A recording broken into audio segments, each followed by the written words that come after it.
Doctor Mohammad ইউনূসের এই সরকার আর কতদিন দরকার? কমেন্টে আপনি আপনার মন্তব্য জানান। আর আমরা জানি বর্তমানে বাংলাদেশের যে অন্তর্বর্তীকালীন সরকার আছেন তারা বেশ কিছু গুরুত্বপূর্ণ সংস্কার কাজ করছেন। ইতিমধ্যে আমি যেটা দেখলাম যে গুম ইস্যুতে অন্তত তারা আজকে যে জাতিসংঘের সাথে সনদে স্বাক্ষর করলো, গ্যাস এবং বিদ্যুৎ বিল বাড়ানোর বিষয়ে যে একটা প্রজ্ঞাপন জারি করা হলো, এরকম আরও অনেক গুরুত্বপূর্ণ সংস্কারের কাজ করে যাচ্ছে অন্তর্বর্তীকালীন সরকার। বাট বিএনপি আপনার জামাত না, আমি জামায়াতকে দেখলাম, জামায়াতের নেতা যিনি আছেন আমির, তিনি বললেন যে এই সরকার যতদিন সময় চায় তারা নেক, সমস্যা নাই, কিন্তু বিএনপি আপনার কিছুটা দ্রুতই নির্বাচন চাচ্ছে। আজকে বিকেলে আপনার প্রধান উপদেষ্টা ডক্টর মোহাম্মদ ইউনূস তিনি আপনার বিএনপির মহাসচিব সহ 3 নেতার সাথে প্রায় সোয়া 1 ঘন্টা বৈঠক করেছেন। এই বৈঠকের পর দুইটা নির্দেশনা আসছে। প্রথম নির্দেশনাটা হচ্ছে আগামী শনিবার বিকাল 3টায় বাংলাদেশের প্রধান রাজনৈতিক দলগুলোর সাথে, মানে আওয়ামী লীগ ছাড়া বাকি যে রাজনৈতিক দলগুলো আছে তাদের সাথে একটা বিশেষ বৈঠক বসতে যাচ্ছে ডক্টর মোহাম্মদ ইউনূস। তো এই বৈঠকের বিষয়বস্তু কি? সংস্কার, বর্তমানে দেশের সার্বিক পরিস্থিতি, পাশাপাশি আগামী নির্বাচনটা কখন হবে ওই বিষয়ে এই রাজনৈতিক দলগুলোর সাথে একটা মতবিনিময় সভা আপনার হতে যাচ্ছে। তো আজকে যখন সোয়া 1 ঘন্টার বৈঠক হলো আজকে আসলে কি আনসার আসলো? বিএনপি মহাসচিব মির্জা ফখরুল ইসলাম তিনি বলছেন যে এটা আসলে এখন বলার সুযোগ নেই, তবে আলোচনা অত্যন্ত ফলপ্রসূ হয়েছে। তো আলোচনার মধ্যে গুরুত্বপূর্ণ অংশ ছিল নির্বাচন। তো নির্বাচন নিয়ে তারা কোনো কিছু বলতে চান না, এটা সরকারের পক্ষ থেকে প্রেস উইং থেকে বলা হবে। তো প্রেস উইং থেকে আমরা দেখলাম নির্বাচন নিয়ে ওইরকমভাবে বলা না হলেও বলা হয়েছে আগামী শনিবার আপনার এই প্রধান রাজনৈতিক দলগুলোর সাথে ডক্টর মোহাম্মদ ইউনূস একটা মতবিনিময় সভা করবেন, সেইখান থেকে একটা নির্বাচনী রূপরেখা বা রোডম্যাপ সামনে আসতে যাচ্ছে। গত 3 দিন আগে যখন ডক্টর মোহাম্মদ ইউনূস জাতির উদ্দেশ্যে একটা ভাষণ দিলেন, সেই ভাষণে তিনি বললেন যে জনগণ যতদিন চাইবে ততদিন সরকার সংস্কার কাজ চালাবে, এরপর একটা নির্বাচনের মাধ্যমে একটা রাজনৈতিক সরকারের হাতে নির্বাচনকে বা ক্ষমতাকে আপনার হস্তান্তর করা হবে। তো এরপর আমরা দেখেছি তারেক রহমান তিনি আসলে খুব বেশি বক্তব্য দেন না। মির্জা ফখরুল ইসলাম তিনি বিএনপির পক্ষে তার অবস্থান প্রকাশ করেন বা দলের অবস্থানটাকে প্রকাশ করেন। তখন তিনি বলছিলেন যে আমরা ভেবেছিলাম যে ডক্টর মোহাম্মদ ইউনূস কি কি আসলে সংস্কার করতেছে, এমনকি এই সংস্কার একটা লম্বা প্রসেসিং সময়। তো এই সংস্কার টোটালি তিনি যদি করতে চান একটা লম্বা সময় লাগবে। তো যত দ্রুত উচিত নির্বাচন দেওয়া, এবং কি নির্বাচনী রোড ম্যাপ যে কতদিন পরে। আসলে বিএনপির যে অব্যক্ত বক্তব্য সেটা হচ্ছে এরকম যে মোটামুটি তারা আসলে বলতে চায় 3 মাস বা 6 মাসের মধ্যে সংস্কার আপনারা যতটুকু পারেন করেন, এর পাশাপাশি নির্বাচনটা দিয়ে দেন।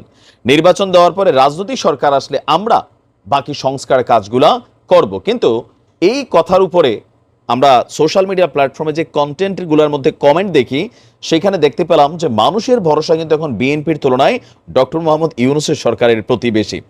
আবার জামাত এবং বিএনপির মধ্যে অলরেডি যে বিভাজন ছিল গত বেশ কয়েক বছর, এটা এখন প্রকাশ্যে এসেছে। এটারও একটা কারণ হচ্ছে আপনি দেখেন জামাত কিন্তু নির্বাচন নিয়ে সরকারকে প্রেশার দিচ্ছে না, বলছে যতদিন দরকার ডক্টর মোহাম্মদ ইউনূস তিনি থাকুক, তারপরে একটা সিচুয়েশন মতো নির্বাচন দিবে। বাট বিএনপি বলছে যতদিন বলতে কতদিন, এই সময়টা বলেন, এটা একটু দ্রুত করেন।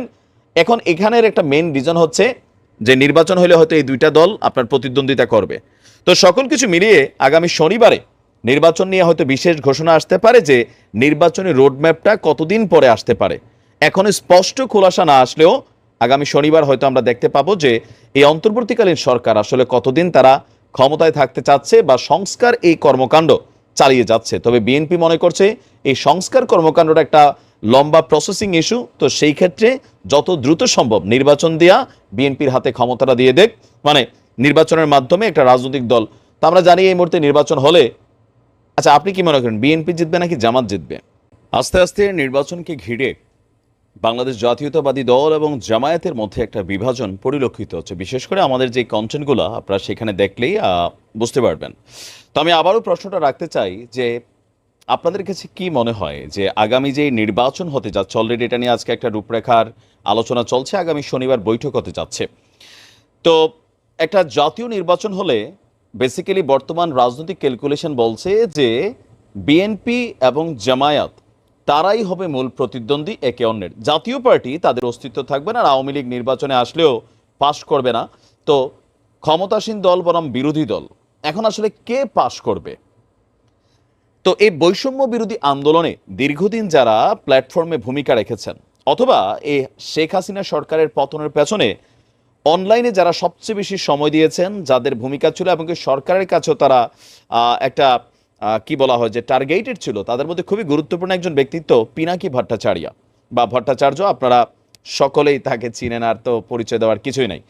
তো যাই হোক, জামাত ইস্যুতে ডক্টর মানে পিনাকি ভট্টাচার্যের একটা স্টেটাসকে কেন্দ্র করে জামাতের যারা নেতাকর্মী আছেন তারা এতদিন যাবৎ তাকে পছন্দ করলেও এখন তাকে আর পছন্দ করছেন না। এখন কেন করছেন না? পিনাকি ভট্টাচার্যের যে স্টেটাসটা, সেই স্টেটাসটাকে আমিও একটু ভালো করে পড়লাম। তা আমার ক্ষুদ্র মস্তিষ্কে আমি যতটুকু বুঝলাম, তিনি বেসিক্যালি চান না যে জামাত রাষ্ট্র ক্ষমতায় যাক, বিএনপি বিরোধী দল থাকুক। তিনার যে ক্যালকুলেশন সেটা হচ্ছে বিএনপি রাষ্ট্র ক্ষমতায় যাক, জামাত প্রয়োজনে বিরোধী দল থাকুক। কারণ জামাতের হাতে দেশ আসলে ওই মুহূর্তে এতটা নিরাপদ হবে না, অথবা বহির্বিশ্বের সাথে বাংলাদেশের সম্পর্কটা, জামাত হয়তো যদি প্রধান ক্ষমতাসীন দল হয়ে যায় সেই ক্ষেত্রে কিছু ঝামেলা হবে। তার স্ট্যাটাসটা কি ছিল? জামাতের সাথে মিলে ইসলামী রাষ্ট্রের ধারণা প্রস্তাব বিপজ্জনক এবং মারাত্মক ভুল রাজনৈতিক পদক্ষেপ। গেল কয়েকদিন আগে আপনার কৌমি এবং কি জামাতের মধ্যে একটা বৈঠক হয়েছিল সম্ভবত, যেই ইসলামিক ধারার দলগুলা তাদেরকে একটা প্ল্যাটফর্মে আনার জন্য সম্ভবত জামাত কাজ করছে, যে তারা সকলে মিলে আপনার নির্বাচনে সম্ভবত একটা টিম হিসেবে কাজ করতে চায়। আর সেই ক্ষেত্রে তাদের একটা বৈঠক ছিল। ওই বৈঠকেরই একটা তিনি আপনার লিঙ্ক দিয়েছিলেন ঢাকা ট্রিবিউনের, যে Qaumi scholars endorse Islamic state under Jamaat leadership, যে জামাতের নেতৃত্বের আওতাধীন হয়ে কৌমির যারা আছেন, যারা মেধাবী বা যারা লিডাররা আছেন, তারা একটা ইসলামিক স্টেট তৈরির জন্য চিন্তা করছে। তো সেইটাকে নিয়ে তার স্ট্যাটাসটার বিষয়টা এরকম ছিল যে বাংলাদেশ আওয়ামী লীগের পুনর্বাসন, পুনরুজ্জীবনে মুক্তিযুদ্ধের স্মৃতি, গণহত্যার দায়, রাজনৈতিক বিরোধিতা ইত্যাদি নিয়ে জামায়াতের ভূমিকা নিয়ে সমাজের মধ্য শ্রেণীর প্রভাবশালী একটা অংশের যে ভয় এবং বিরাগ, আওয়ামী লীগ তার রাজনীতির পুঁজি সংগ্রহে কাজে লাগায়, তার পোয়াবারু হবে। ইন্ডিয়ার জন্য এই উপহার মেঘনা চাইতে বৃষ্টি। তিনি তো আসলে বড় কঠিন লেখা লেখেন, এগুলোর ভাব সম্প্রসারণ করতে গেলে অনেক জ্ঞানের প্রয়োজন হয়।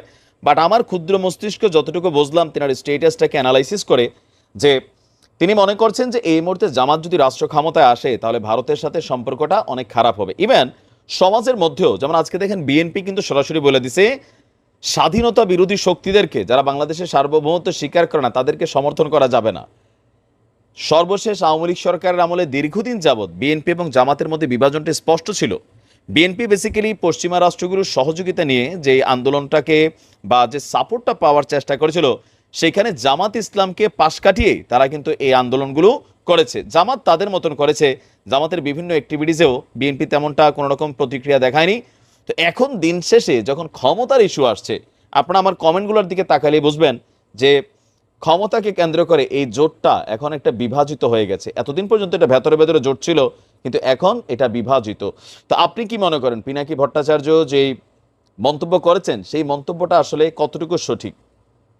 তো ওনার বিভিন্ন স্টেটাস কমেন্টগুলোর মধ্যে পাল্টা যে রিপ্লাই ছিল, সেখানে তিনি চাচ্ছেন যে বিএনপি রাষ্ট্র ক্ষমতায় বসুক, জামাত থাকুক বিরোধী দল। আপনি কি চাচ্ছেন? ভালো থাকুন, আসসালামু আলাইকুম। পিনাকির দাদার যে বক্তব্য যে জামাত রাষ্ট্র ক্ষমতার প্রধান না হয়ে বিএনপি রাষ্ট্র ক্ষমতার প্রধান হোক, এখন আপনি কি ভাবছেন এই মন্তব্যটা জানান।